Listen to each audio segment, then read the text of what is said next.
Good morning everyone. Today we start exercise 1.4 basics. पहले हम लोग देखेंगे कि हमें एक्सरसाइज 1.4 जब भी करनी है तो हमें उसमें यूज क्या करना है. तो हम उसके बेसिक से स्टार्ट करेंगे. हम लोग दो चीज डिस्कस करेंगे, एक तो यूनियन ऑफ सेट्स और एक इंटरसेक्शन ऑफ सेट्स. ठीक है, आज के हमारे दो टॉपिक इस वीडियो के ये रहेंगे कि यूनियन ऑफ सेट्स क्या होता है, उसकी properties, and intersection of sets क्या होता है, उसकी प्रॉपर्टी. फाइन, तो स्टार्ट करते हैं. सबसे पहले हमारा टॉपिक है यूनियन ऑफ सेट्स. यहाँ पे एक सिंबल दिख रहा है आपको, ऐसे यू जैसा होता है ये, पर हमको पता है कि जो हमने यू यूज किया था वो हमने यूनिवर्सल सेट के लिए यूज किया था. तो थोड़ा सा जब आप सिंबल बनाओ तो इन दोनों में फर्क रखना, अदरवाइज दोनों सिंबल सेम हो जाएंगे, है ना. सबसे पहले यूनियन ऑफ सेट्स. यूनियन का मतलब क्या होता है, दो सेट दे रखे होगा आपको, जैसे कि मैंने यहाँ पे ए यूनियन बी लिखा है, इसका मतलब ये होता है ए यूनियन बी.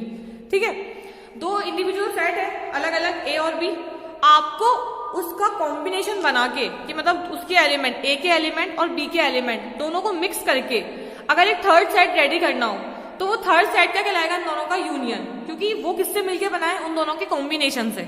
मतलब उसमें ए के भी एलिमेंट है और बी के भी एलिमेंट है. फाइन, देखो मैंने क्या लिखा है कि ये सिंबल होता है यूनियन का, is a symbol of, symbol is used, ये सिंबल यूज होता है राइट ए यूनियन बी. अगर आपने सेट ए और सेट बी के बीच में ये सिंबल लगाया है, इसका मतलब क्या होता है, ए यूनियन बी, इसे हम ऐसे पढ़ते हैं. और इसकी डेफिनेशन क्या होती है, the union of two sets A and B is the set C which consist all those elements which are either in A और बी.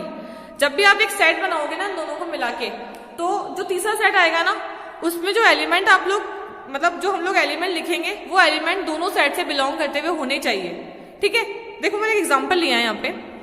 मैंने यहाँ पे एक सेट लिया है ए जिसमें एलिमेंट है 2 4 6 8, 4 एलिमेंट है. एंड मैंने सेट लिया है बी जिसमें एलिमेंट है 6 8 10 12.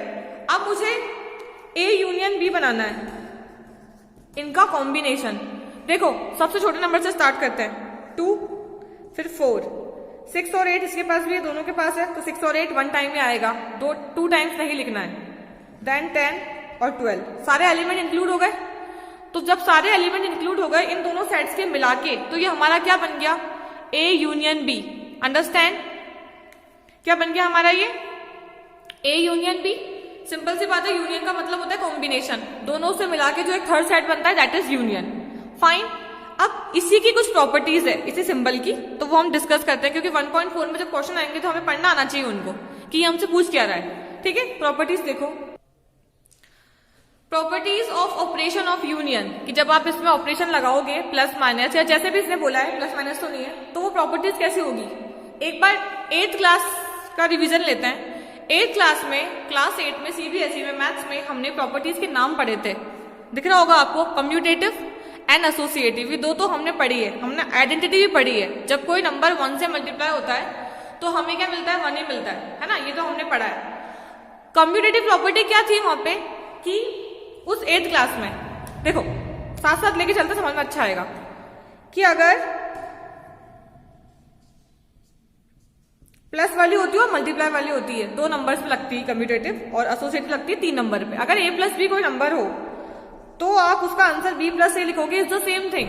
आप ए में बी को प्लस करो या बी में ए को प्लस करो, आंसर क्या मिलेगा आपको, सेम. जैसे मान लो ए की वैल्यू 2 हो और बी की 1 हो, तो 2 + 1 3, फिर 1 + 2 भी 3, तो आंसर क्या आता है, सेम. तो हमारी प्रॉपर्टी क्या है यहाँ पे, कि अगर आप दो सेट है आपके पास, है ना, अलग अलग ए और बी जैसे अभी था, तो आप ए यूनियन बी निकालो, चाहे आप बी यूनियन ए निकालो, answer should be same. Answer क्या आएगा, हमेशा सेम. कौन सी प्रॉपर्टी है ये, कम्यूटेटिव लॉ प्रॉपर्टी. ठीक है, नेक्स्ट हमने कौन सी प्रॉपर्टी ली है, एसोसिएटिव. एसोसिएटिव में क्या होता है पता होगा आपको, ये भी हमने पढ़ी है पहले, है ना. देखो 3 नंबर पे लगती है ये, कि अगर ऐसे कोई नंबर हो, इनका ब्रैकेट ले लो, फिर आप ऐसा कुछ ले लो, a + b एंड +c, तब भी आंसर क्या आएगा, सेम आएगा, क्योंकि वैल्यू सेम है और मल्टीप्लाई में और प्लस में ऑर्डर चेंज करने पे फर्क नहीं पड़ता. आप 2 5 10 बोलो या 5 2 10 बोलो, आंसर क्या आ रहा है हमेशा अपना 10. तो यहाँ पे आप ए यूनियन बी निकाल लो पहले, और फिर उस पूरे का यूनियन निकालो सी के साथ. ठीक है, फिर आप बी यूनियन सी निकालो, पूरे का यूनियन निकालो ए के साथ, is the same thing. And इस प्रॉपर्टी को हम लोग क्या बोलते हैं, associative law property. Fine, last क्या, नेक्स्ट हमारा क्या है, नेक्स्ट हमारा है थर्ड वाला ए यूनियन फाई। पहली बात, फाई क्या होता है? फाई होता है हमारा एम्प्टी सेट जिसके अंदर एक भी एलिमेंट नहीं होता है। तो कोई सेट है ए, उसका अगर आप फाई के साथ सेट निकालोगे, यूनियन निकालोगे, तो वो क्या होता है? वापस आपको क्या मिल जाएगा? ए ही मिल जाएगा, क्योंकि कुछ ऐड हुआ ही नहीं इसमें, तो हमें सेम मिल जाएगा। ठीक है, इसको हमने बोला है लॉ ऑफ आइडेंटिटी। ठीक है, next one is A union A. अगर आप ए का ए के ही साथ यूनियन निकालोगे, सेम सिंबल है, सेम एलिमेंट है, 2 4 6 8 और वापस है 2 4 6 8, ऑब्वियसली ये ए ही है, तो आंसर भी क्या मिलेगा हमें? 2 4 6 8 ही मिलेगा, क्योंकि एलिमेंट तो सेम ही है सारे। तो जब भी आप ए का यूनियन ए के साथ निकालोगे तो आपको क्या मिलेगा? आपको मिलेगा हमेशा ए ही मिलेगा, set A as it is. मैंने देखो यहाँ पे एक सिंबल यूज करा है तो यूनियन के लिए, ये ऐसा वाला, और जो मैंने ये लगा के यूज किया ना डॉट लाइंस, ये मेरा है यूनिवर्सल सेट के लिए। ठीक है, तो अगर आप यूनिवर्सल सेट का यूनियन निकालो ए के साथ, ठीक है, अगर आप यूनिवर्सल सेट का यूनियन निकालो ए के साथ, तो आपको क्या मिलता है? वापस से यूनिवर्सल सेट ही मिल जाता है। और इसको हमने क्या बोला है? लॉ ऑफ यूनिवर्सल या लॉ ऑफ यू। क्या बोला है इसको हमने? Law of you. प्रॉपर्टी समझ में आई आपको? हमने बिना एग्जांपल की हेल्प से करी है इसको अभी फिलहाल में। यूनिवर्सल सेट क्या होता है आपको पता है ना, हमने प्रीवियस वीडियो में पढ़ा था, जिसको सारे एलिमेंट लाई करते हो। आपको यूनियन समझ में आया, आई होप। अब नेक्स्ट टॉपिक हम लोग इसी में डिस्कस करेंगे, इंटरसेक्शन। ठीक है, इंटरसेक्शन ऑफ सेट्स, इसका मतलब होता है कॉमन। अगर दो सेट्स हैं, दोनों के इंडिविजुअल एलिमेंट्स हैं, उन एलिमेंट्स में से कॉमन क्या है? मतलब जो सेट ए के पास भी हो और सेट बी के पास भी हो। अगर आप ऐसे एलिमेंट फाइंड करके, कॉमन एलिमेंट्स फाइंड करके एक सेट बनाते हो, तो उसको हम लोग क्या बोलेंगे? This is the set of intersection. इसका मतलब नॉर्मल होता है कॉमन निकालना। ठीक है ना? अब देखो क्या लिखा है मैंने, elements which are common in both sets A and B. ऐसे एलिमेंट जो दोनों सेट्स के अंदर कॉमन होते हैं उसको हम लोग बोलते हैं इंटरसेक्शन ऑफ सेट। और इसका सिंबल होता है, उसका ऐसा था ऊपर की ओर, इसका था नीचे, ऐसा सिंबल होता है इसका। डेफिनेशन क्या बन जाएगी इसकी? Intersection of two sets A and B is set of elements which belongs to both A and B. ऐसा सेट जो दोनों सेट से बिलोंग कर रहा हो, ए से भी बिलोंग कर रहा हो और बी से भी बिलोंग करता हो। ठीक है, अब देखो कैसे। एक सेट लिया है मैंने जिसके अंदर 7 एलिमेंट्स है, 1 2 7, 1 2 3 4 5 6 7। फिर एक सेट बी है जिसमें 5 एलिमेंट्स है, 2 3 5 7 और 8। तो इनका इंटरसेक्शन क्या बन जाएगा? जो दोनों में कॉमन है, 2 दोनों के पास है, हमने 2 ले लिया, 3 4 5 एंड 7 हमने 2 3, अच्छा 4 नहीं है इसके पास, सॉरी, हमने लिया है 2 3 5 7 ओनली। 4 इसके पास है, इसके पास नहीं है। तो हमने कौन से एलिमेंट्स चूज किए हमारे लिए? जो दोनों में कॉमन थे, दैट इज इंटरसेक्शन। आपको समझ में आया? दोनों वर्ड्स का मतलब, यूनियन का मतलब होता है कॉम्बिनेशन। अगर मैं इसका भी यूनियन बनाती ना, तो मैं 1 से लेके 8 तक लिख देती पूरे नंबर, क्योंकि 1 से लेके 7 तक तो यहाँ पे है, बाकी 4 इसके पास भी है, बट इसके पास एक्स्ट्रा क्या है?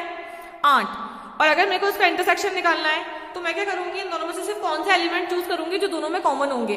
फाइन, अब इसकी प्रॉपर्टीज देखो, इंटरसेक्शन की प्रॉपर्टीज भी डिफरेंट होती है। डिफरेंट मतलब डिफरेंट सिंबल के साथ चलती है, प्रॉपर्टी बिल्कुल सेम होती है, कुछ कुछ अलग है। जैसे पहला प्रॉपर्टी, अगर ए इंटरसेक्शन बी लोगे और बी इंटरसेक्शन ए लोगे तो आंसर सेम ही आएगा, क्योंकि आप दोनों के क्या निकाल रहे हो? Common elements.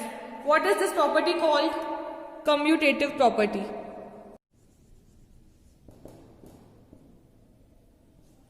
ठीक है, उसके बाद अगर आप ए इंटरसेक्शन बी लेते हो और उसका पूरा इंटरसेक्शन सी के साथ लेते हो, तो सेम अगर आप ए का और ये बी और सी को कंबाइन ले रहे हो, दैट इज एसोसिएटिविटी।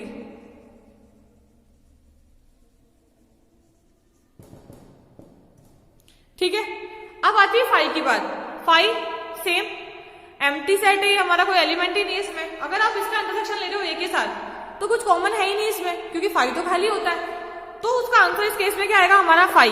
अगर आप यूनियन लेते तो यूनियन में हमें क्या मिल रहा था? ए। इस केस में क्या मिलेगा? Answer phi. यूनिवर्सल सेट का भी सेम सीन है। अगर आप यूनिवर्सल सेट का और ए का इंटरसेक्शन ले रहे हो तो हमें यूनिवर्सल सेट ना मिलके क्या मिलेगा? ए। वहां पे हमको यू मिल रहा था, ये फर्क होता है। और सेम अगर ए का इंटरसेक्शन ले रहे हो आप ए के साथ तो सेम ही सेट बन जाएगा, क्योंकि सेम ही एलिमेंट्स कॉमन होंगे। एक और प्रॉपर्टी है इसकी डिस्ट्रीब्यूटिव, ये भी हमने 8 में पढ़ी थी। इसमें 2 सिंबल यूज होते हैं। देखो, इसमें इंटरसेक्शन में यूज हो रहा है और यूनियन पे यूज हो रहा है। पहले है A intersection B intersection C. तो अगर आप ए का बी से करवाते हो इंटरसेक्शन तो ए इंटरसेक्शन बी, एंड अगर आप फिर इसका यूनियन ले लो किसके साथ, इसके साथ, ए इंटरसेक्शन सी, ये प्रॉपर्टी होती है, ठीक है। इसको बोलते हैं डिस्ट्रीब्यूटिव लॉ। और ये जहां पे जो ये इंटरसेक्शन है इसने डिस्ट्रीब्यूट करा है ओवर यूनियन पे। फाइन। अब इसके हम लोग एक दो क्वेश्चन देख लेते हैं। वीन डायग्राम वाला जो टॉपिक है ना वो हम लोग बाद में स्टार्ट करेंगे, उसको भी हमने स्किप किया है क्योंकि 1.4 में वीन डायग्राम का कोई काम नहीं है अभी। हम लोग उसको बाद में देखेंगे, उसके बाद हम लोग ये प्रॉपर्टी वापस डिस्कस करेंगे क्योंकि वीन डायग्राम के अकॉर्डिंग कैसे होता है वो हमको जल्दी समझ में आ जाता है कि किसका किसके साथ कॉमन लेना है, किसको पूरा कब लेना है, ठीक है। इस वाले लॉ को हमने क्या बोला है, law of union, law of intersection and universal. Fine.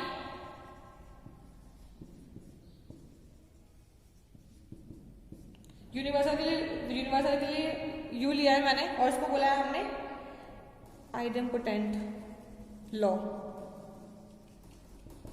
आपको नाम से भी लॉ याद रखना है, आपको पता होना चाहिए कि जब कोई लॉ आपसे पूछे तो आपको आना चाहिए कि अच्छा नाम से बोले तो हमको कौन सा वो लगाना है। और दूसरा, अगर हमें ये सिंबल दे दे तब क्या करना है हमें, ठीक है।